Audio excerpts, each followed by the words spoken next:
This is CG Ruthless Sports. I will be brutally honest. Ain't nothing but being brutally honest. Coming at you with another video.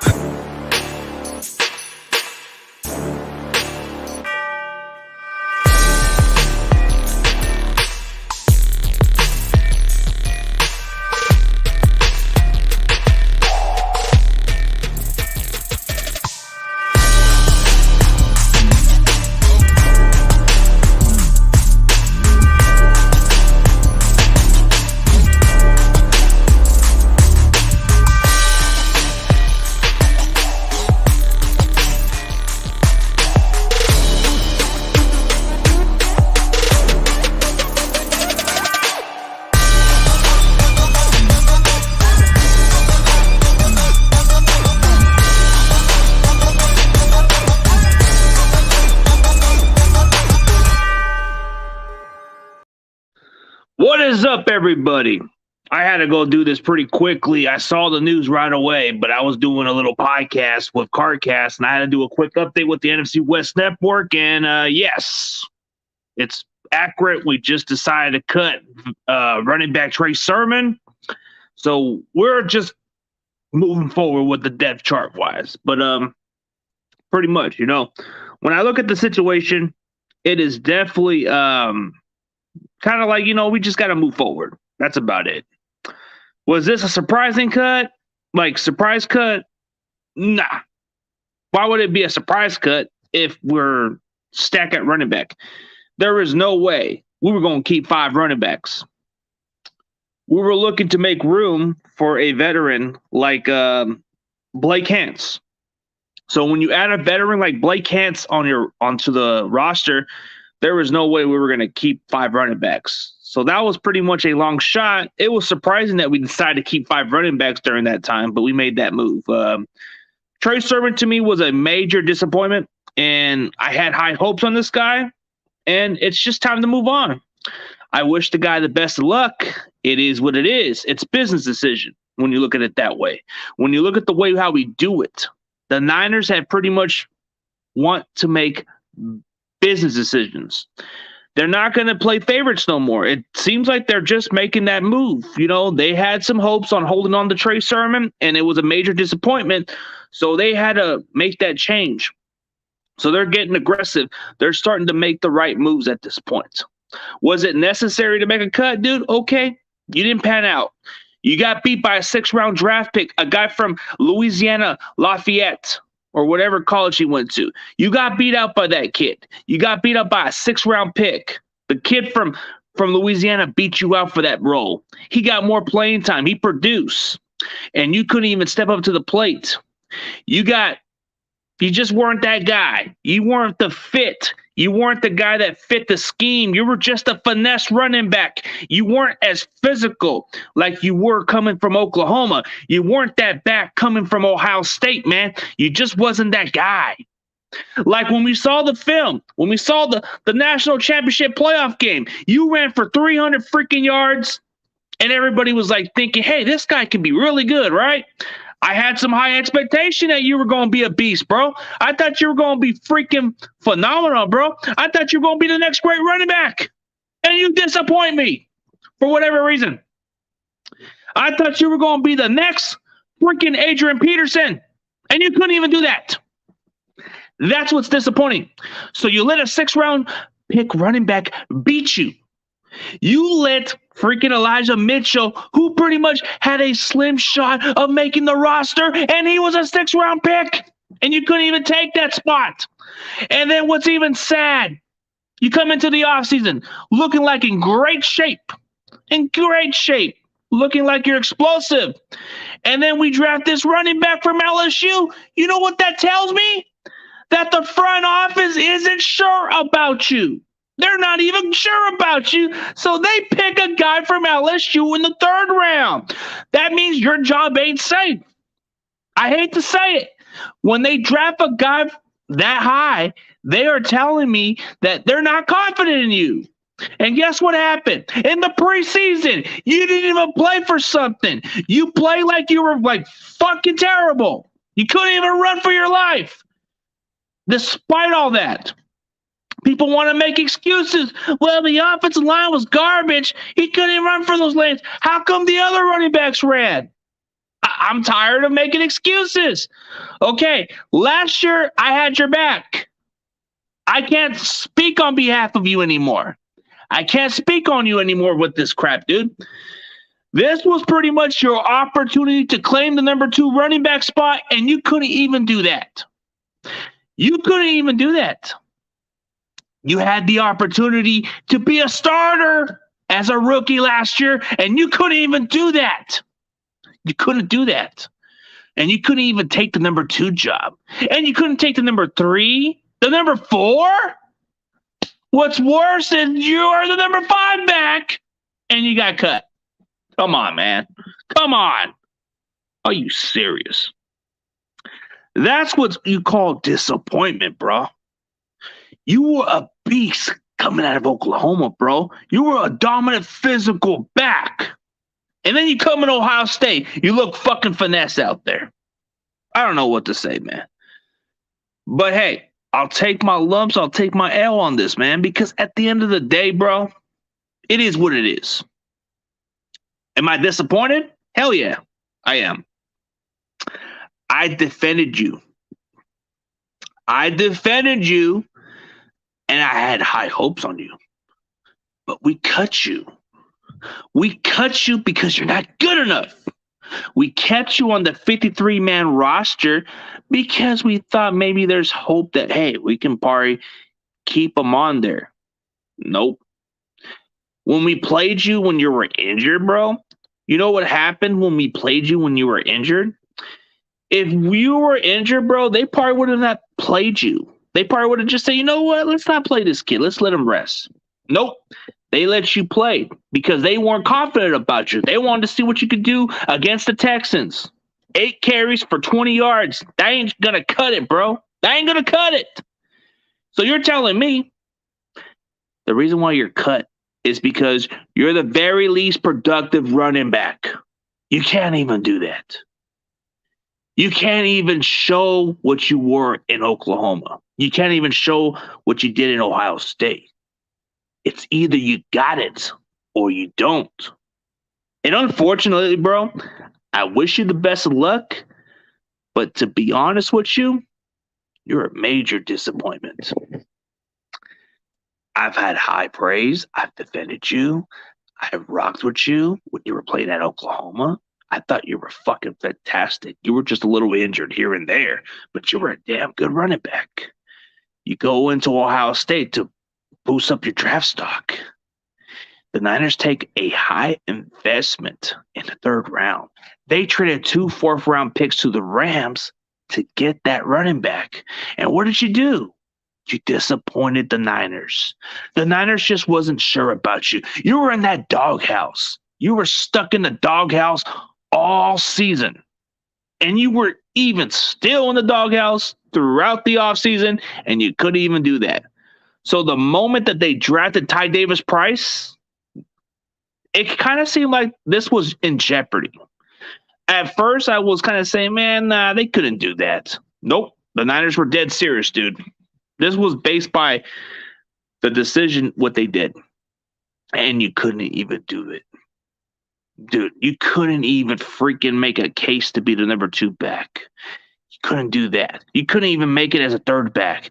4th back? You couldn't even do that. You became the 5th back. So we cut at Jermichael Hasty thinking that maybe we can keep you on there. But if no team claims you and we get you on the practice squad, you better step up your game. Because at the end of the day, this is the NFL. This is not for long. You either got to fucking step your shit up. And it hurts me to say it. But you're not. You're just not it. Can't stay healthy. Can't do squat. I was pretty much high on you. You got cut because you underperformed the expectation. You couldn't even do that. You couldn't even do that. You couldn't even run. You dance. You dance. What's there to dance? You just run the fucking holes. You run the fucking holes, dude. That shit doesn't slide when you play in college football. When you played in college football, you got away with that shit. At the NFL, you dance like that, you're going to lose some yards. So that's why I'm speaking truth. I am saying it like it is. Y'all don't know what the fuck is going on with this team, you know? But when I look at the depth chart, I'll tell you why these running backs are here. Elijah Mitchell, he's faster than you, he's stronger than you, and he's better than you. Jeff Wilson, he's more seasoned, he's more dependable than you. Ty Davis-Price, he's more physical, he's more tougher than you. Jordan Mason, he's more explosive, he's more better than you. That's why you got cut. That's why you were the fifth back. That's what I'm explaining to you. Like, Elijah Mitchell's a lot faster than you, a lot more stronger than you when it comes to being explosive.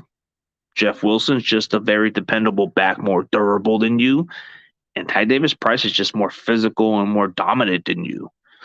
Jordan Mason is just exactly what you should have been. Jordan Mason is kind of doing exactly what you should have been doing. Jordan Mason is a better version than what you can ever be. This kid is undrafted, and he took your job. You let an undrafted kid took your fucking job. You let a 6th-round pick take your job. And you couldn't do that. You couldn't capitalize that because dude, you had opportunities to step up. You had opportunities to take it. You let a 6th-round draft pick take your job. When Raheem Mostert was injured, there was opportunities. There was opportunities for you to capitalize, to take the job, and you couldn't do that. And yes, Jordan Mason, he is a damn solid running back. I'm glad we kept him because I think he's one of the most underrated running backs right now. You couldn't even beat out an undrafted running back. Jordan Mason is exactly what you should have been. Jordan Mason is what you should have been at the NFL level, Trey Sermon. That is who Jordan Mason is. He's exactly what you should have been, but you're not. Point blank. And yes, shout out to my boy John Jay for telling me I was wrong. And I'll admit I'm wrong. But Trey Sermon, it is what it is. The hopes, the expectation. When you go to Ohio State, you are trash. If you stay in Oklahoma, you're going to produce. You left Oklahoma because of lack of playing time, because you weren't the back, because Rayondre Stevenson beat you out. That's why you transferred, because you couldn't stay healthy. But you let this kid, Jordan Mason, beat you for that job.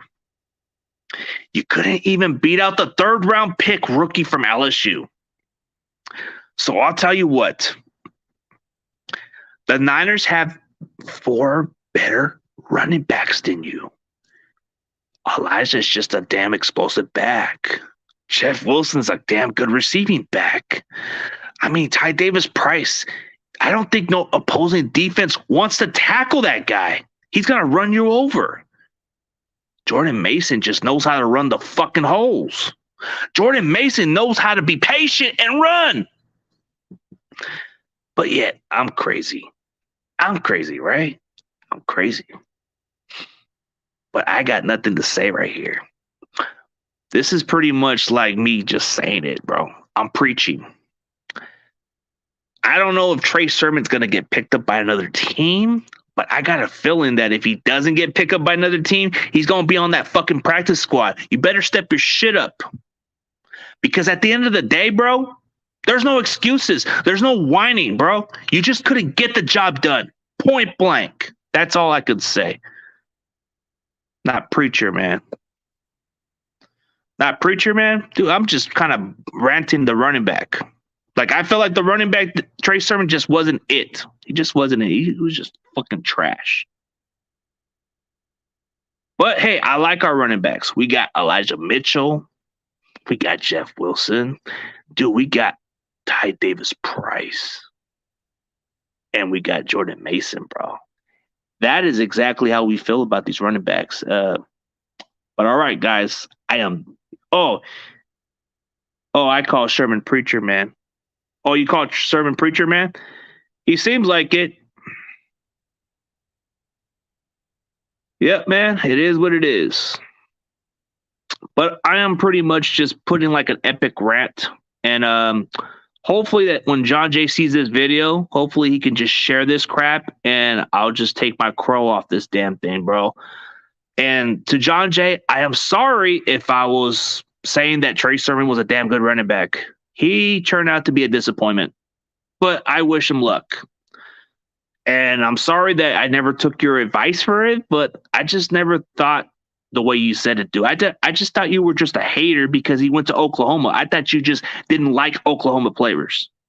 But you just seem like kind of a biased guy. Any player that comes from Oklahoma, you're going to trash them, bro. Come on. I don't like that approach, but I say I support my fellow Sooners because they are ballers, bro. But you were right about Trey Sermon, so I'll give you that. But as far as all that, screw Ohio State. They're garbage. They're not fucking worth shit. You draft a running back, they might be pretty good at times. Like you got your Zeke Elliott's, you got your J.K. Dobbins. Those are your hit and miss other running backs.